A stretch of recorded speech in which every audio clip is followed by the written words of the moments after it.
ఉచిత IVF IUI consultation, ఉచిత ultrasound scan. 49 అంటే సంతానం, 49 అంటే సంతోషం. పవన్ కళ్యాణ్ సారు మున్పటి ఎలక్షన్లల్లా 2 జాగాలల్లా పోటీ చేసిండు. భీమవరం వాళ్ళు బిల్కుల్ మాకు అవసరం లేదన్నారు. గాజువాకోళ్ళు పవన్ సార్ గాజు గ్లాసును వాలగొట్టినంత పని చేసిండ్రు.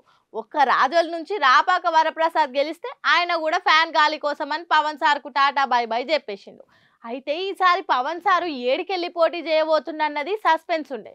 ఇప్పుడు గా సస్పెన్స్ ను పర్దదించి పడేసిండ్రు జనసేన.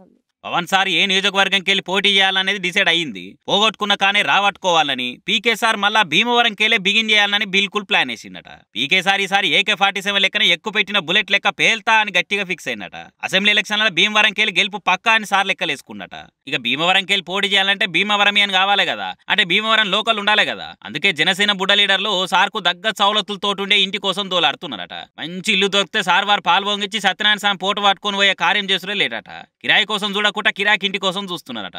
నీకెందుకయా భీమవరము, నియోజకవర్గంలో ఇల్లు కూడా లేదు నీకు, నాన్ లోకల్ మనిషివి అని వైసీపీలు అనక ముందే పవనాల్ సార్ పక్కా ఇంటిని చూసుకుంటున్నట. ఇదివరకే ఆంధ్ర లీడర్లకు ఆంధ్రాలో ఇల్లు లేదని జగనన్న ఊకూకే దెప్పి పొడుస్తుంటే విజయవాడలో పెద్ద ఇల్లు కట్టిండు. ఇప్పుడు ఆడికేంచి అన్ని వివరాలు చక్క పెడుతున్నాడు. ఇక భీమవరం ఎమ్మెల్యేగా పోటీ చేస్తుండు కాబట్టి ఆడగూడి ఇల్లు ఉంటే వచ్చినా పోయినా అన్నిటికీ సౌలత్ ఉంటుందని కిరాయిలు చూస్తున్నాడట.